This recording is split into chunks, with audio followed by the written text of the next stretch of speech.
Dimanche 26 novembre à 15 heures, en l'église Saint-Bruno à Voiron, Monseigneur Echen, évêque du diocèse de Grenoble-Vienne, imposera les mains à deux jeunes hommes en formation pour devenir prêtres.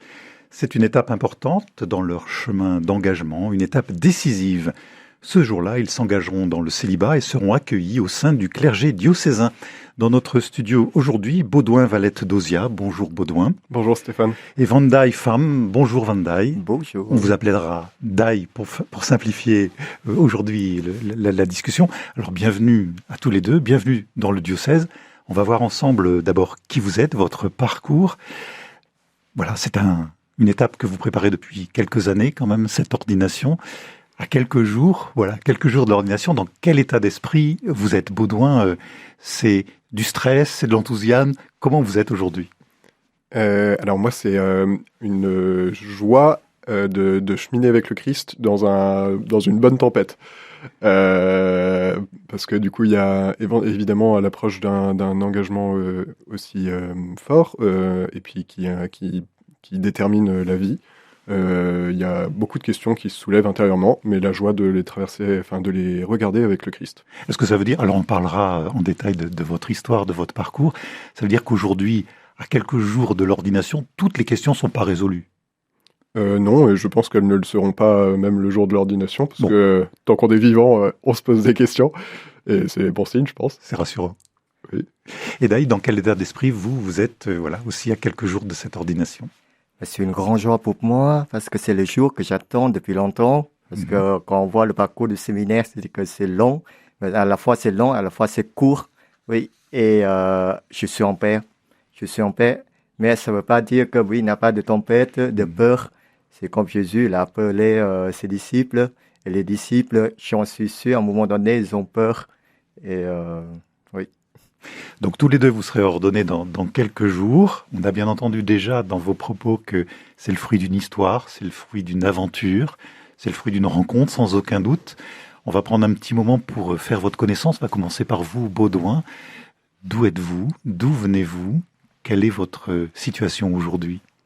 Alors je suis né à Voiron, donc non loin de Grenoble où nous tournons l'émission. J'ai grandi du coup dans cette ville proche des montagnes de Chartreuse, où j'ai eu la chance de grandir dans une famille chrétienne, catholique, où je suis le dernier des 5 enfants. Mes parents ont fêté cette année les 40 ans de mariage, et c'est une grande joie pour moi que d'avoir grandi dans cette famille unie. Et j'en suis très reconnaissant, notamment auprès du Christ, et j'ai vu du coup tout au long de ma jeunesse, la bonté de l'évangile mise à l'œuvre, dans des petits gestes concrets, même si, comme toute famille, il y a aussi des recherches et tout ça. Donc ça a été l'endroit où j'ai grandi. J'ai notamment grandi avec le scoutisme aussi, quand j'étais dans ces années à Voiron. Et actuellement, je suis à Saint-Martin-d'Air, en paroisse, en insertion pastorale, dans une ville que je découvre pour Saint-Martin-d'Air, mais il y a un autre clocher, Gières, où j'allais souvent quand j'étais petit, parce que ma grand-mère habitait là. Alors vous dites, vous êtes issu d'une famille chrétienne, donc on peut dire que vous êtes tombé dans la marmite quand vous étiez petit, mais beaucoup de familles vivent des engagements forts au sein de la famille, mais tous les enfants ne sont pas prêtres. Qu'est-ce qui fait que dans votre histoire, la question de la vocation se soit posée? Alors effectivement, je pense que la question se pose dans beaucoup de familles chrétiennes, même si à l'issue, il n'y a pas forcément un prêtre, mais je pense que c'est un peu quelque chose d'évident pour un chrétien qui grandit dans cette attente d'un engagement. Donc il y a les sacrements de l'engagement, du mariage et de l'ordre qui passent souvent par la tête de, je pense, tous les chrétiens qui grandissent dans la foi de leurs parents. Et il se trouve que du coup, moi, j'ai senti cet appel. Historiquement, mon papa a été postulant chez Saint-Jean. Et du coup, c'est à la communauté Saint-Jean. Et c'est vrai que ça a marqué mon histoire parce que je savais que c'était possible de se poser la question et de répondre après avec grandeur, que ce soit dans le mariage ou dans l'ordre. Alors la question, j'entends bien, elle se pose, chacun se la pose, on peut se la poser même en famille, mais après il faut rentrer dans une démarche d'accompagnement, une démarche de discernement. Comment pour vous, Baudouin, cet accompagnement, ce discernement s'est-il fait? Est-ce que ça s'est fait ici, dans le diocèse, avec une pastorale des vocations? Comment, concrètement, eh bien, le petit Baudouin qui se pose la question est devenu le grand Baudouin qui va être aujourd'hui ordonné diacre? Alors le scoutisme a joué vraiment une place très importante dans ce discernement parce que dans la pédagogie scout, telle que je l'ai vécue chez les scouts d'Europe puis chez les SUF, il y a vraiment lié la progression humaine et spirituelle qui va pas l'une sans l'autre à mon avis. Et du coup, il y a une étape notamment quand on est routier où on a justement l'avantage d'être invité à avoir un accompagnement spirituel. Donc moi, je l'ai pris avec le curé de ma paroisse, le père Jean-Philippe Goudot, à l'époque, à Voiron. Et c'est vrai que ça a été un lieu où j'ai pu être plus attentif aux appels du Christ dans mon cœur. Bon, l'appel se fait de plus en plus pressant. Vous répondez à une invitation. Qu'est-ce qui se passe après? Vous faites des études. Quel est votre parcours pour arriver jusqu'à cette veille d'ordination? Alors, il se trouve que moi, la question est arrivée déjà au cours des études. J'ai fait des études d'ingénieur, donc j'ai fait un IUT de génie mécanique et productique à Lyon, puis une école d'ingénieur à Cluny et à Angers. Et c'est vraiment au cours de cette école où j'avais la chance d'avoir une vie aisée et que s'ouvraient beaucoup de portes devant moi, que je me suis posé les questions de quelle porte j'avais envie d'ouvrir dans ma vie et quel est le sens que j'avais envie de donner à ma vie, parce que j'avais aussi un peu des questions existentielles. J'avais un peu plus de temps quelque part pour m'occuper des questions existentielles. Et du coup, vraiment la question de la vocation est survenue à la fin de l'école d'ingénieur. Donc, je reprends le cours de l'histoire. La question de vocation donc se fait de plus en plus précise, pressante. Qu'est-ce qu'on fait après? Est-ce qu'on va taper à la porte d'un évêque? Mais quel évêque? Est-ce que c'est son évêque d'origine? Est-ce qu'il y a un autre type de discernement par un autre type de vocation, plus contemplatif? Comment ça s'est passé pour vous, Baudouin? Alors, la logique humaine voudrait qu'on pose toutes ces choses à plat et effectivement qu'on fasse des tableaux comparatifs avec le plus, le moins, appels, et puis voilà. Oui. C'est très ignatien comme façon de faire. J'ai appris au séminaire cette spiritualité, mais n'en étant pas familier avant, j'ai simplement écouté le sens et puis les personnes que j'aimais. J'ai eu beaucoup de figures sacerdotales du presbytérium diocésain, donc les prêtres du diocèse de Grenoble-Vienne, quand j'ai grandi, qui m'ont marqué, que ce soit justement dans le scoutisme ou dans la paroisse. Et en fait, c'était tout naturel pour moi que s'il y avait un appel à consacrer sa vie dans une vocation religieuse, ce serait en tant que prêtre diocésain, parce que j'avais vu leur ministère que je trouvais beau. Donc l'évêque entend votre disponibilité et vous propose un parcours de formation. Voilà, tout à fait. J'ai eu l'occasion de la rencontrer, du coup, Monseigneur Guy de Kérimel, en 2016, en lui confiant cet appel que je pressentais intérieurement. Et il m'a envoyé effectivement en propédeutique, donc l'année de discernement et de fondation spirituelle qui, pour la région Rhône-Alpes, fait à Paray-le-Monial. Et là, depuis, vous êtes en formation. Quel est votre parcours pour terminer, votre parcours de formation jusqu'à aujourd'hui? Alors, à l'issue de cette année de fondation spirituelle, on est appelé à poser un discernement sur est-ce qu'il est bon de rentrer au séminaire ou non. Et ma réponse positive a amené l'évêque à m'envoyer à Bruxelles, à l'IET, l'Institut d'études théologiques, qui aujourd'hui est fermé, qui était promu par les jésuites et dans une application concrète des normes de formation érigées au Concile Vatican II. Donc une formation très proche de la parole de Dieu, dont j'ai bénéficié pendant 2 ans. Et puis me voici à la fermeture envoyé à Saint-Irénée, à Lyon, qui est aussi un séminaire avec beaucoup d'autres qualités, peut-être moins centré sur la parole de Dieu au titre du volume horaire, mais en application concrète de la vie fraternelle notamment, avec des grandes forces là-dessus. Donc 2 ans à Bruxelles, 3 ans à Saint-Irénée à Lyon, et puis 1 année d'insertion pastorale de synthèse vocationnelle à la paroisse à laquelle je suis actuellement, à Saint-Martin-d'Air. Donc vous êtes à Saint-Martin-d'Air pour cette dernière année? C'est la fin du parcours? Oui. Il se trouve qu'il y a un petit clin d'œil dans cet envoi. Donc j'ai eu la chance d'être inséré dans d'autres paroisses avant. Durant les vacances, on est envoyé en paroisse, et certains week-ends. J'ai eu la chance d'être envoyé à la paroisse Saint-Thomas. Et comme je vous le disais tout à l'heure, je ne suis pas sans question. Et j'apprécie particulièrement cet apôtre Thomas qui est constamment en train de chercher et qui notamment pose cette question à Jésus. Comment pouvons-nous te suivre si nous ne savons pas où tu vas? Et Jésus lui répond, je suis le chemin, la vérité et la vie. Et moi, j'ai envie d'être un chemin avec Jésus. Pendant longtemps, j'ai attendu que Dieu me dise où est-ce que je devais aller. Mais en fait, une des grandes libérations et des grandes joies que j'ai découvert à sa suite, c'est que justement, il était le chemin et qu'il n'était pas devant moi, mais qu'il était à mes côtés. Alors dans un instant, on reparlera justement du chemin qui va s'ouvrir devant vous à partir de l'ordination, mais on va écouter Dai quand même se présenter. Alors Dai, vous n'êtes pas grenoblois. Quelle est votre origine et d'où venez-vous, Dai? Je m'appelle Dai, j'ai 31 ans, je suis originaire du Vietnam et ça fait 9 ans et demi que je suis en France pour faire le séminaire. Oui, pas pour faire des études universitaires, mais pour faire le séminaire. Et je suis issu d'une famille de 5 enfants, je suis 4e sur 5. Et c'est une famille pratiquante, oui, et catholique pratiquante. Et votre famille est où maintenant?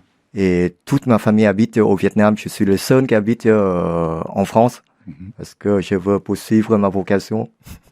Et qu'est-ce qui fait que le petit Dai, à l'époque, enfin, il était déjà grand, j'imagine, pour faire toute cette traversée, se décide de faire le pas pour arriver jusqu'ici dans les Alpes?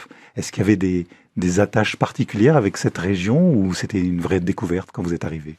Ça, je pense, Dieu seul qui le sait. Je n'ai pas de réponse, mais mon seul désir à cette époque-là, c'est d'être missionnaire. Parce que l'image, le figure de missionnaire m'a beaucoup marqué quand j'étais petit jusqu'à présent. Parce que je dis, à cette époque, au Moyen-Âge, lorsque les missionnaires sont partis pour évangéliser, ils partent pour toute la vie. Ils partent pas pour 5 ans, 10 ans ou 20 ans ou 50 ans. Il n'y a pas de délai. Pas de retour. Et voilà. Et du coup, c'est beau parce qu'ils partent. Ils savent que bon, c'est la mort qui les attend, mais c'est la vie qui le donne aux autres. Oui. Donc vous êtes venu ici pour être missionnaire ici. Est-ce que c'est bien résumé? Oui. Pourtant, là, on peut imaginer, on en parlera peut-être avec Baudouin aussi, la vie du prêtre diocésain aujourd'hui n'est pas d'abord missionnaire, peut-être. Alors, on peut se tromper, on en parlera dans un instant. Mais cette dimension-là missionnaire, pour vous, elle va s'incarner très concrètement ici, en Isère. C'est être missionnaire, c'est pas simplement de partir à l'étranger, pas simplement de partir à l'étranger. Juste bon, être missionnaire, c'est bon d'annoncer la bonne nouvelle aux gens. Oui. Et avec un zen missionnaire, un cœur ouvert comme Jésus, oui, il est venu sur terre pour évangéliser et pour annoncer la bonne nouvelle, pour apporter le salut, la vie éternelle aux gens. Et pourquoi je suis en France? Parce que j'ai un évêque qui a fait des études en France lorsqu'il était prêtre. Et après, il est rentré au Vietnam et après, il a été nommé évêque par le pape. À ce moment-là, il a créé un petit groupe de jeunes garçons pour envoyer en France. C'est quand il a vu la situation de l'Église de France. Et du coup, il dit, il faut faire quelque chose. C'est l'Église universelle. Et du coup, si les jeunes qui veulent partir en France ou en Europe, ils peuvent nous envoyer. On peut imaginer que devenir missionnaire, naturellement, le jeune va regarder du côté des instituts ou des congrégations missionnaires, où il y a vraiment une volonté d'envoyer des gens sur l'ensemble des pays du monde. Là, c'est pas le choix que vous avez fait. Vous avez fait le choix d'être inséré, intégré dans un clergé local, dans une église locale. C'est très fort. J'ai déjà fait quelques recherches des communautés, par exemple les MEP, les missionnaires étrangers de Paris, qui m'ont beaucoup marqué. Oui, et sinon les Salésiens de Moscou et sur l'éducation des enfants, et ça me plaît beaucoup. Mais à l'intérieur de moi, bon, il y a quelque chose de plus. Oui, je sais que bon, le Seigneur m'appelle pour, pour être à une paroisse, oui, et particulièrement à Grenoble. Alors voilà, le petit Dai, le grand, un peu, on a bien compris qu'il y avait déjà tout un parcours fait au Vietnam, arrive ici à Grenoble. Quelle est votre histoire depuis que vous êtes ici? Est-ce que vous avez été accueilli à un endroit pour cet accompagnement, cette formation? Qu'est-ce qui s'est passé dans votre histoire depuis que vous êtes ici en Isère? Et quand je viens d'arriver en France en 2014, j'ai passé une année linguistique et ensuite j'ai été envoyé à Paris-Monial, à la maison Saint-Vincent de Sales, Cambodouin, pour une année de discernement. On l'appelle l'année de problématique. Et ensuite, l'évêque, Monseigneur de Kérimène, m'a envoyé à Lyon dès au début pour faire le séminaire. Et parce que son idée, c'est de me permettre de rentrer à la paroisse plus souvent pour découvrir le diocèse et les prêtres du diocèse. Et ça me convient. Après, j'ai fait 3 ans de philosophie. Et après, je suis parti à Bourgoin-Jallieu pour une année de stage pastoral. Et après l'année de stage pastoral, je suis retourné à Lyon pour 3 ans de théologie. Et donc aujourd'hui, vous êtes en insertion pastorale à Voiron. Oui. C'est là où vous serez ordonnés diacres tous les deux. Merci pour cette présentation, voilà, chacun. Maintenant, j'aimerais savoir, vous êtes à quelques jours de l'ordination, c'est un moment donc essentiel dans votre cheminement. Vous devriez être ordonné prêtre dans quelques mois, voilà, c'est l'histoire qui le dira. La date, on ne l'a pas encore, ça viendra. Mais voilà, aujourd'hui, vous vous préparez au diaconat. Dans cette célébration d'ordination, il y a une étape décisive qui est l'appel, l'engagement au célibat. Comment Baudouin, cette question-là est abordée dans le parcours, dans la formation, dans le discernement, pour pouvoir vous permettre de dire, ce jour-là, c'est le 26 novembre, oui, je fais le pas, et ça sera manifesté par un pas en avant, oui, je veux consacrer ma vie dans le service, dans le célibat. Qu'est-ce qui fait dans une histoire d'accompagnement vocationnel que la question est posée, comment elle est abordée? Alors, je pense depuis l'enfance, le fait que, on sait que l'évangile s'incarne dans une réponse totale, un don total de soi, quel qu'il soit, que ce soit dans une vocation à la vie conjugale, mais dans ce cas, dès l'enfance, en préparant son cœur à ne se donner qu'à une personne tout au long de sa vie. Moi, j'ai eu la chance, du coup, comme je vous le disais, d'avoir des parents qui sont encore mariés, parce que je pense qu'ils ont préparé ce don aussi depuis leur enfance, même si quand ça s'est pas passé comme ça, il y a forcément toujours la porte ouverte à cette fidélité dans laquelle nous invite le Seigneur. Et du coup, je pense que dès l'enfance, voilà, cette culture un peu religieuse, au fait que notre corps est le signe de notre don, de l'expression de notre liberté aussi, de la façon dont on aime, m'a aidé. Ensuite, plus particulièrement, à partir du moment où on se pose la question de l'appel à transmettre la grâce du Christ à travers les sacrements et tout ça, la question est abordée dès le début de la formation, notamment pendant l'année de propédeutique dont nous parlions avec Dai.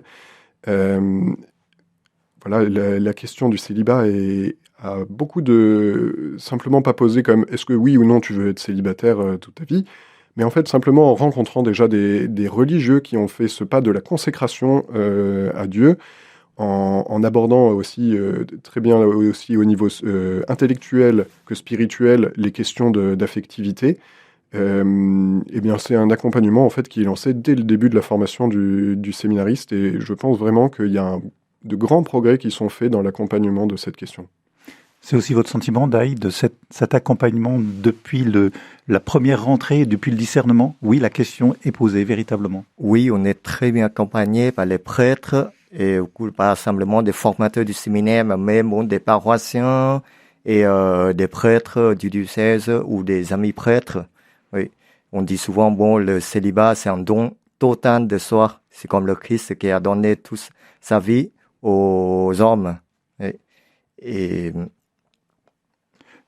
faire un don total, on peut le comprendre, mais on peut imaginer qu'à 30 ans, un peu moins ou un peu plus, toutes les questions sont, et Baudouin l'a bien dit, toutes les questions sont pas réglées, mais j'ai envie de vous poser la question, quels sont les moyens que vous allez vous donner, ou que l'Église va vous donner, ou que l'institution va vous donner pour véritablement vivre cet engagement-là total, alors, certes dans le célibat, mais aussi dans le service. C'est pas simplement une étape que vous franchissez là dans quelques jours et puis à l'ordination de prêtre dans quelques mois. Est-ce que vous avez ce sentiment-là d'être suivi, accompagné, rassuré pour pouvoir vivre les exigences de cet engagement? Alors le sens de cet engagement est déjà porté par le fait que nous que nous prions la liturgie des heures. Par exemple, ce n'est pas le seul engagement, le célibat au diaconat. Nous nous engageons aussi à vivre la liturgie des heures, c'est-à-dire les 5 offices que prient les consacrés, qui sont des lectures de psaumes et des lectures de la parole de Dieu. Donc cette fréquentation quotidienne de la parole de Dieu et la louange du Christ régulière permet déjà, je pense, de vivre cette consécration, d'incarner le fait que notre temps est destiné à louer le Seigneur. Il y a aussi l'oraison quotidienne qui est mise en place. On ne s'engage pas sur ce point, mais il est depuis le début de notre formation avec Dai, nous avons, il y a ce temps de prière qui nous est réservé dans la formation quotidien. Donc ça, c'est vraiment le lieu concret où on se nourrit du Christ qui se donne lui-même à nous, à chacun d'entre nous. Et puis aussi, on s'engage à vivre en communion avec l'évêque. Donc heureusement, c'est sûr qu'il y a un engagement personnel, mais il y a aussi, comme disait Dai tout à l'heure, une communauté. On n'arrive pas seul, on arrive dans une communauté qui prend soin de nous. Et l'évêque, qui est du coup la tête du diocèse, le successeur des apôtres dans le diocèse, est garant quelque part de ce bonheur, enfin pas de ce bonheur, mais de cette sécurité aussi affective et humaine, que nous ayons tout ce qu'il faut pour vivre notre ministère avec paix. Vous soulignez donc l'importance de l'Église au sens large, incarnée par l'évêque, par les prêtres, les confrères et l'ensemble des croyants. Aujourd'hui, la figure du prêtre est pas forcément remise en question, mais voilà, on se prive pas de temps en temps de taper dessus. Malgré tout, vous avez le désir de servir comme prêtre dans une église locale qui est celle du diocèse de Grenoble-Vienne. Dai, si vous vous projetez, on ne va pas faire de la religion-fiction, c'est pas ça, mais le prêtre de demain que vous aimeriez être, comment vous le définiriez? Bon, le seul désir, c'est le prêtre heureux et joyeux. Ça, c'est les 2 points que je tiens à cœur. C'est moi, un prêtre triste, c'est pas un prêtre. Oui, un prêtre, il faut qu'il soit heureux et joyeux. Il faut c'est quand on dit, Monseigneur de Kélimet dit souvent, un prêtre, c'est un homme de relation.